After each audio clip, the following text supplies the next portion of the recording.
अगर हम इंसानियत के आगाज़ से शुरू करें तो हमारे कदीम आबाओ अजदाद, जिनको किसी न किसी तौर पर हम इंसान कह सकते हैं, आज से तकरीबन 4 लाख साल पहले वजूद में आए। आज से 10,000 साल पहले तक ज़मीन पर आइस एज था, यानी बर्फ़ानी दौर था। तकरीबन तमाम कुर्राए अर्ज़ बर्फ़ से ढका हुआ था। व्यूअर्स, तकरीबन 8,000 साल क़ब्ल अज़ मसीह में, यानी तकरीबन आज से 10,000 साल पहले, फर्टाइल क्रेसेंट में एक गैर मामूली तब्दीली रूनुमा हुई। व्यूअर्स, क्या आपको मालूम है कि वो कौन सी फसलें थीं जो सबसे पहले काश्त की गईं? इसके अलावा जो लोग शिकार के दौरान या पैदाइशी माजूर होते थे, वो बाज़ सोसाइटीज़ में शैमन्स बन जाते थे।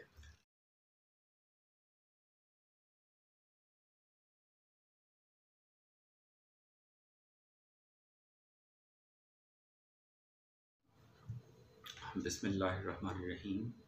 अस्सलामुअलैकुम व्यूअर्स, मैं तारीख़ यानी हिस्ट्री पर वीडियोस की एक सीरीज़ शुरू कर रहा हूँ।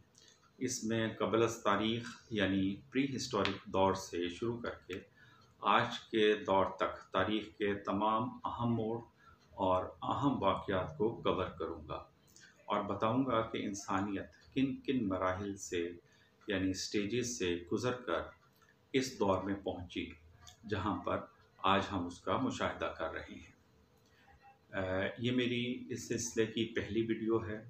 इसमें मैं आपको ये बताऊंगा, यानी मैं उस दौर को कवर करूंगा जब इंसानियत ने खेती बाड़ी यानी फार्मिंग, काश्तकारी का आगाज़ किया। व्यूअर्स, आज से 10,000 साल पहले तक ज़मीन पर आइस एज था, यानी बर्फ़ानी दौर था। तकरीबन तमाम कुर्राए अर्ज़ बर्फ़ से ढका हुआ था और इंसानी ज़िंदगी जो है, यानी उस दौर का इंसान गारों में रहता था। ये वो दौर है जिसमें इंसान शिकार करता था और मुख्तलिफ़ खुराक की मुख्तलिफ़ चीज़ें जैसे फल, नट्स, बेरीज़ वग़ैरह ये जमा करता था। इस दौर को कहा जाता है हंटर गैदरर पीरियड। जब बर्फ़ानी दौर ख़त्म हुआ तो उसके बाद चूँकि बर्फ़ ख़त्म हो गई कुर्राए अर्ज़ से और टेम्परेचर थोड़ा बढ़ा, फिर काश्तकारी के काबिल ज़मीन दस्तयाब हुई और इंसान ने काश्तकारी शुरू की। अगर हम इंसानियत के आगाज़ से शुरू करें तो हमारे कदीम आबाओ अजदाद, जिनको किसी न किसी तौर पर हम इंसान कह सकते हैं, आज से तकरीबन 4 लाख साल पहले वजूद में आए। ये मुख्तलिफ़ नस्लें थीं। इन नस्लों को साइंसदानों ने मुख्तलिफ़ नाम दिए हैं। मिसाल के तौर पर होमो हिबिलिस, होमो इरेक्टस, निएंडरथल्स वग़ैरह वग़ैरह। लेकिन ये हमारी जदीद इंसानी नस्ल, ये नस्ल तकरीबन 1 लाख साल पहले अफ़्रीका में पैदा हुई और वहाँ से फिर ये अफ़्रीका से पूरी दुनिया में फैली। लेकिन इस स्पीशीज़ या इस इंसानी नस्ल जिसको हम होमो सेपियन कहते हैं, इसके वजूद में आने से पहले, यानी तकरीबन आज से 2 लाख साल पहले, इंसान की जो भी नस्ल यहाँ पर मौजूद थी, उन्होंने टूल्स बनाने यानी आलात बनाने सीख लिए थे, जिसे वो पत्थर की मदद से तैयार करते थे। ये आलात, पहले आलात बनाए गए और फिर हथियार भी बनाए गए। ये आलात और ये हथियार लकड़ी, हड्डियों और जानवरों के सींगों से बनाए जाते थे। इसी दौर में इंसान ने आग का इस्तेमाल भी सीख लिया था। ये है दौर जिसे हम, जैसे मैंने पहले बताया, हंटर गैदरर्स का दौर कहते हैं। इंसान जंगली जानवरों का शिकार करता था और इस तरीके से अपने लिए खुराक मुहैया करता था। इसके अलावा इंसान जो है वो फल, बीज, नट्स, बेरीज़ वग़ैरह ये अपने लिए जमा करता था और इस तरह अपने लिए खुराक मुहैया करता था। व्यूअर्स, ये वो तर्ज ज़िंदगी है जो छोटे ग्रुप्स के लिए था, यानी इसमें बड़ी बड़ी आबादियां जो हैं और बड़े बड़े शहर या देहात, उनका क़याम मुमकिन नहीं था। ये तर्ज ज़िंदगी छोटे ग्रुप्स को सपोर्ट करता था और इसके लिए ये ज़रूरी था कि एक ग्रुप एक जगह पहले शिकार करे या चीज़ों को जमा करे, और जब वो अशिया वहाँ कम हो जाएं, वाफर मिकदार में उस तरह मुहैया ना रहें, तो फिर वो ग्रुप वहाँ से नकले मकानी करके उस जगह चला जाए जहाँ ये अशिया वाफर मिकदार में मौजूद हैं। व्यूअर्स, तकरीबन 8,000 साल कबल मसीह में, यानी तकरीबन आज से 10,000 साल पहले, फर्टाइल क्रेसेंट में एक गैर मामूली तब्दीली रूनुमा हुई। वो तब्दीली क्या थी? वो तब्दीली थी काश्तकारी का आगाज। फर्टाइल क्रेसेंट वो इलाका है जो मिडल ईस्ट यानी मशरिक़ वुस्ता से लेकर दजला और फरात की वादियों से होकर शाम और इराक तक चला गया है। ये इलाका चूँकि एक हिलाल यानी क्रेसेंट की शक्ल का है, इसलिए इसे फर्टाइल क्रेसेंट कहा जाता है। ये जो काश्तकारी इस इलाके में हुई, यानी इस इलाके में इंसानों ने सबसे पहले काश्तकारी का आगाज़ किया। ये वो सबसे बड़ा इनकलाब है इंसानियत की तारीख में, जिसने इसके बाद तमाम तहजीब और तमद्दुन को जन्म दिया। लेकिन इंसान उस वक़्त सिर्फ इसी फर्टाइल क्रेसेंट में मौजूद नहीं था।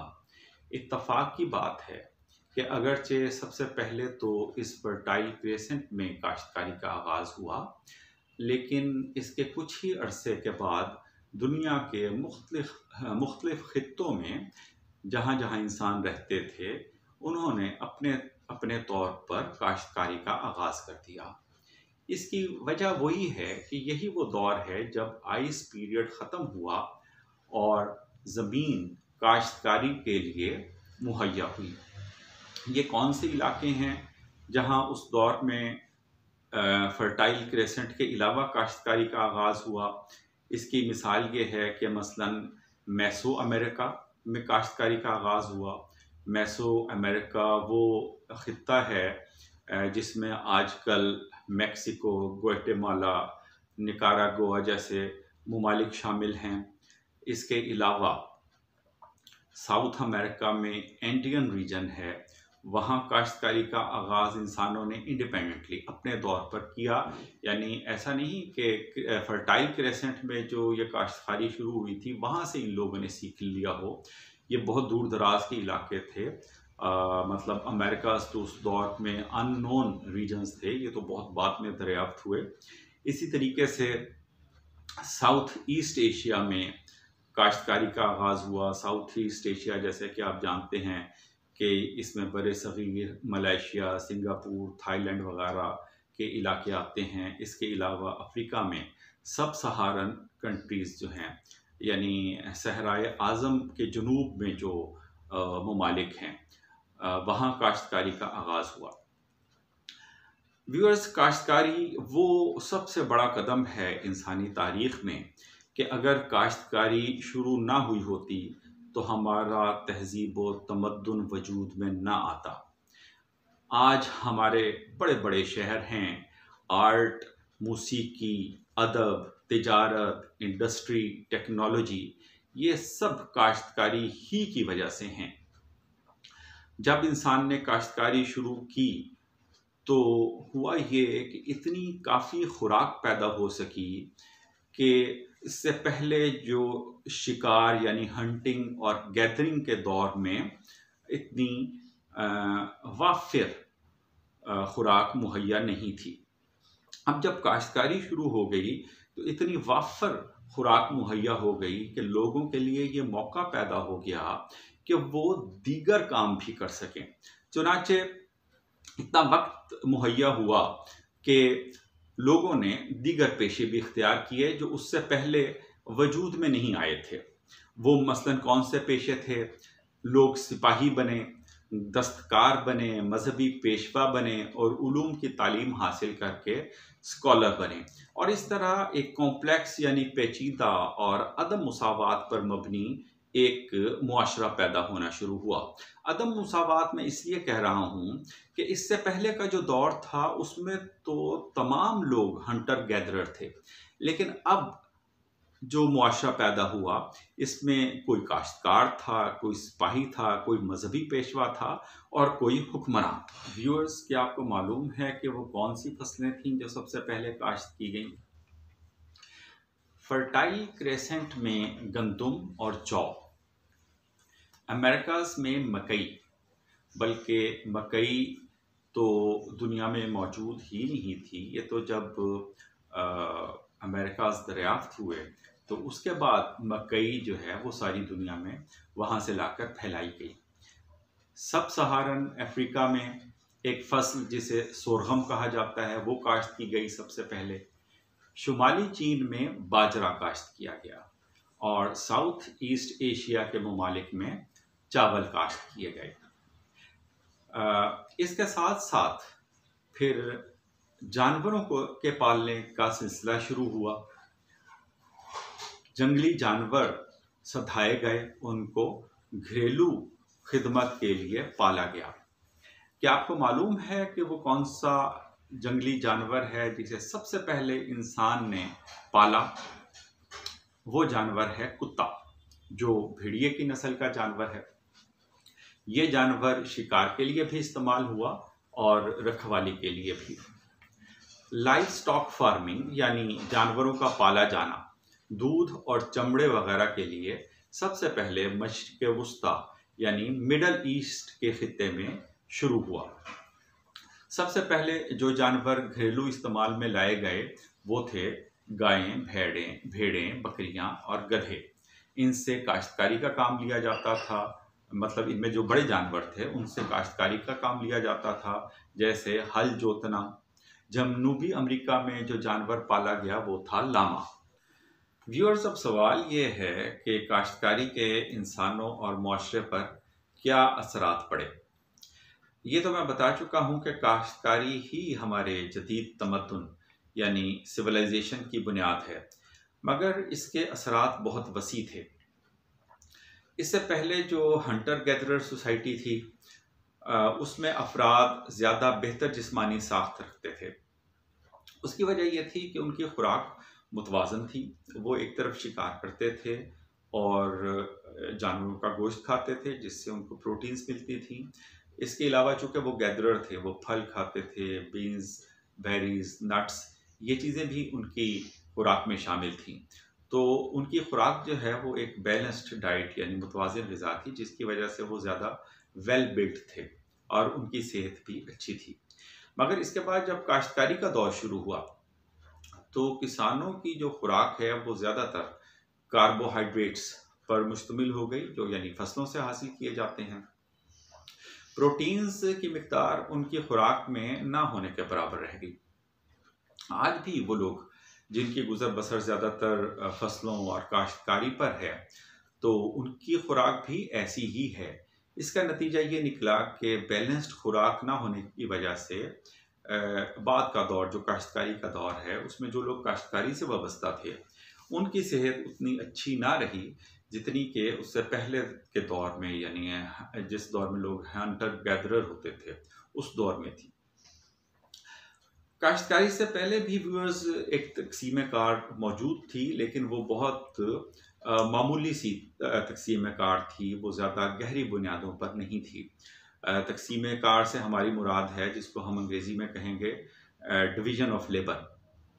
मिसाल के तौर पे उस सोसाइटी में क्या थी तकसीम कार? वो तकसीम कार ये थी कि मर्द जो हैं वो ज़्यादातर शिकार करते थे जंगली जानवरों का, और औरतें जो हैं वो ज़ख़ीरा करने यानी गैदरर्स थीं। तो ये एक तरह की तकसीम कार थी। इसके अलावा जो लोग शिकार के दौरान या पैदाइशी माजूर होते थे वो बाज़ सोसाइटीज़ में शैमन्स बन जाते थे। शैमन्स क्या है, आप यूँ समझ लें कि जैसे झाड़ फूंक करने वाले लोग, जादू टूना करने वाले लोग, ये उस दौर में मौजूद होते थे। और ज़्यादातर जो माजूर अफराद थे, जो ना हंटिंग का काम कर सकते थे और ना जो गैदरर बन सकते थे, तो वो लोग ये पेशा इख्तियार करते थे। तो ये एक उस दौर में, हंटर गैदरर दौर में, ये तकसीम कार थी।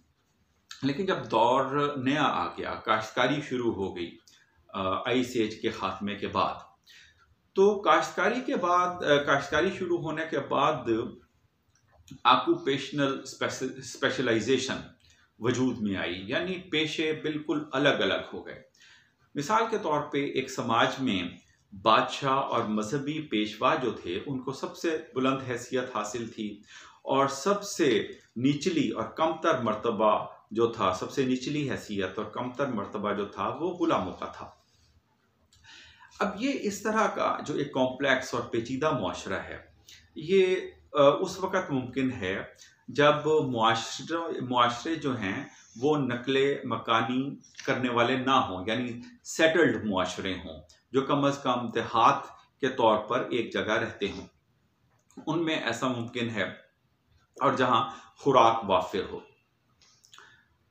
इसके अलावा दस्तकारी जब शुरू हुई तो दस्तकारी की अशिया भी वजूद में आई। दस्तकारी की अशिया जब वजूद में आई तो फिर तिजारत भी शुरू हुई, और दूर दराज इलाकों से लोग दस्तकारी की अशिया लेके तिजारत करने लगे। व्यूअर्स, 6000 साल कबले मसीह, यानी तकरीबन आज से 8000 साल पहले, दुनिया में छोटे छोटे कस्बे वजूद में आ गए थे। यानी ये इंसानी तारीख के पहले कस्बे हैं जो 8000 साल पहले, आज से 8000 साल पहले वजूद में आए। इनकी मिसाल है जैसे वादी उर्दन में जेरिको नाम का एक कस्बा, और इसी तरह अनातोलिया जो अब तुर्की में है, वहाँ चाटल हुएक नाम का एक कस्बा वजूद में आया।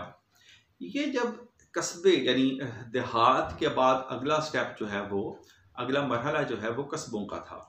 जब कस्बे वजूद में आ गए तो उसके बाद फिर तमद्दुन ने मज़ीद तरक्की की और बाकायदा शहर और सल्तनतें वजूद में आई। इन कस्बों के वजूद में आने के कुछ ही अरसे के बाद शहर और बड़ी बड़ी सल्तनतें वजूद में आ गई। व्यूअर्स, हमारी आज की वीडियो यहाँ पर ख़त्म होती है। अब अगली वीडियो में हम आपको बताएंगे कि दुनिया के पहले शहर कौन से थे और पहली सल्तनतें कौन सी थीं जो वजूद में आईं, और वो दुनिया के किन खित्तों में थीं, उनका मुआशरा कैसा था और उनका निज़ाम हुकूमत क्या था। ये हम आपको अगली वीडियो में बताएंगे। तो व्यूअर्स, अगर आपको मेरी ये वीडियो पसंद आई हो तो बराह मेहरबानी इसको लाइक कीजिए और सब्सक्राइब कीजिए, और ये जो बेल आइकॉन है ये भी दबा दें, ताकि आइंदा जो वीडियोस अपडेट हों वो भी आपको मिलती रहे।